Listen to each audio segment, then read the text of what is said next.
Hello viewers and welcome back to the card mat. One-handed cuts and shuffles, there's quite a few of them. Here's the most basic one. You pick a pack of the cards up, move it to there, pick the rest up, put it on the top. There you go.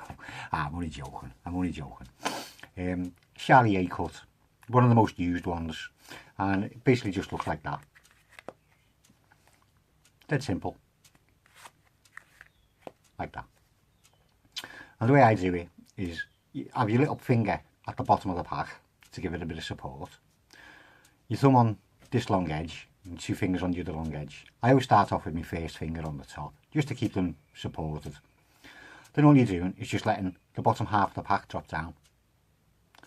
Then you can either use that finger to push up while you're supported there, but I always bring my first finger around and have the pack on, as you can see, a bit of an angle so that they just rest on the little finger. I just bring my first finger around, push that bottom pack here up till it clears. The little finger holds that pack from falling down, them two stop it from falling that way. Then you just let that top pack drop down and put the bottom one on the top. Very simple. So you just hold it in that kind of a grip and have the up out your hand so you got room for that pack to fall. Don't have it resting on your hand because you got nowhere for it to go then. So you're holding it just on the top pads of your fingers so you got a big gap underneath. And say you just let the bottom pack fall down, bring that finger in, push up and drop it onto the top. Dead simple. One that people never show you is a false Charlier cut. And for it, what I'll do is I'll put the ace of spades on the top and the ace of diamonds on the bottom. So I've got the ace of diamonds on the bottom, ace of spades, ace of diamonds on the bottom, ace of spades on the top, right? Now it works with a full pack, it'll keep the full pack in order. And you just do like a normal Charlier cut, but as you're pulling it over, I just keep that little finger there, just to keep a little gap. And then it gives you a little lip there, which you can just push back up on again and do another one. So you end up with your ace of diamonds on the bottom and your ace of spades on the top. It probably looks, sticks out like a sore thumb on the camera because you're very close and you're having a good look at what I'm doing. But when you do this in real life to someone, it is very deceptive. It's very awkward because I've got my hands resting on the table trying to keep it in shot. But you just keep a little break there, just so you have a little lip to push up on. And I dropped it. I dropped it. I'll try and get my hands off the table. I'll tell you what I'll do. I'll pull the camera up a little bit. Why not? Let's see. Lift that up a little bit higher. Tighten that up. I can get my hands up off the table a bit. So again, I've got the ace of diamonds on the bottom. I've got the ace of spades on the top. Again, you just hold it like in the Charlier cut. You pull it out, you flip it over, keep a little break with your little finger just on that bottom corner. It looks a bit of a mess up there, so people mightn't really get onto it. Then you just pick it up again from the break, put your little finger back around the corner, and carry on with a Charlier cut. And the ace of diamonds on the bottom, the ace of spades on the top. So it's a false way of doing it. And if you find that a little bit awkward, you can. Another way of doing it is when you get hold of the pack, just get your first finger and just get that top card and just put a little bend in it. So you get a little bend in the bottom card. And then when you do your Charlier cut, you can actually let go of it. So you got no break. But because you've put a bend in that card, when you do it, you naturally get right back to that break. And just put a little bend in that bottom card. First finger, just pull it in, put a little bend, and do a Charlier cut, square everything up, and then, ooh, I didn't get it squared up properly. Then you just do,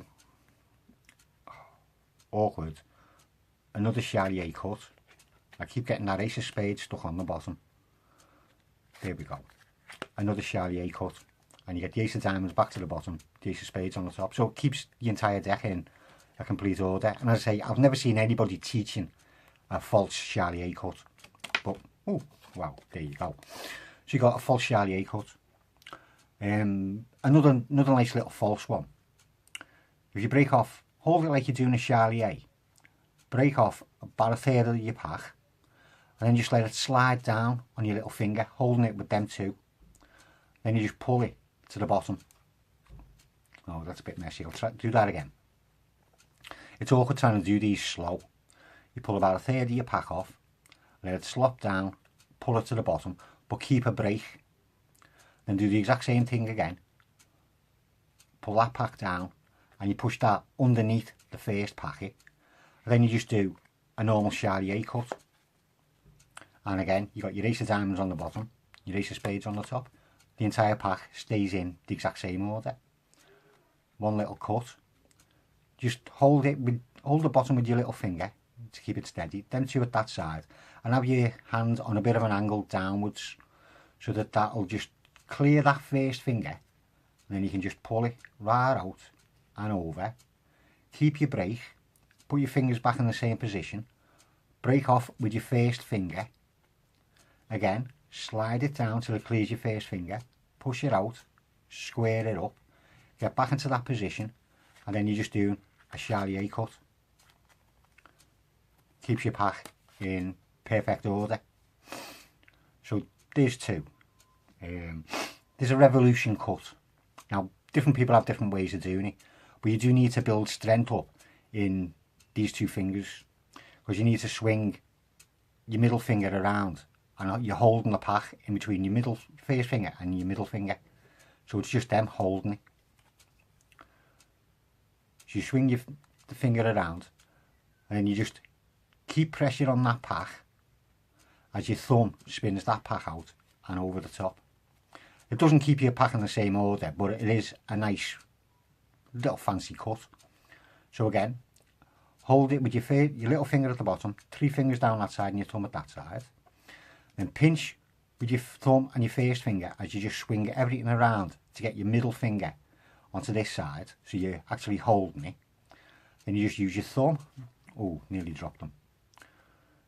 You just use your thumb to break off a little bit of the pack, swing it clear. You got your first finger underneath holding it, pinching it down, first finger and your middle finger. Bring your thumb in, square them up. That's called a revolution cut. And again, it's just a nice fancy one-handed cut.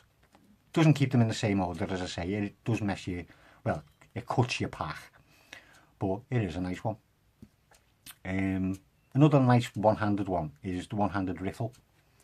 You basically split the pack in half, hold it again as if you're going to do like a Charlier cut. Bring your first finger around, break the pack into half. I'm using an alpaca here, so bear with me. First finger around, push your first finger in a bit, and then you spread them out and then pinch them top and bottom with your middle finger and your little finger, and you just pull that first packet up so it edges up with it, and then hopefully, ooh, they'll just riffle in together. As you can see, they're getting riffled together. You can either then just push them in square, and this is a complete shuffle. It does mess the entire deck up. You can either just push them in, or you can, oh, dropping it. I should practice these before I actually come on here and show you them, shouldn't I? Once you get it riffled in, you can then bend the pack and let them, like a spring, in together. Break half the pack off, get your first finger in, trap them, bring it up, they'll riffle in together, bend the pack, and then they'll, as you heard, they'll riffle in together. So there's a couple of little one-handed shuffles and cuts. There are loads of them, but these are the main ones that you'll see getting used. I say the only one that I've never seen anybody doing really is the false Charlier cut. I hope it comes in useful for you.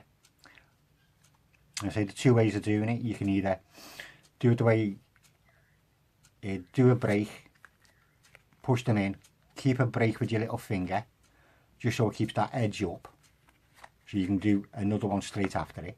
I say if you do it quick enough and you're not on camera, it's really good. Or if you don't want to do it that way, before you start it, just put a little bend into the bottom card, do your cut, square it up, and do another cut, and as you can see, there's the bent card there on the bottom.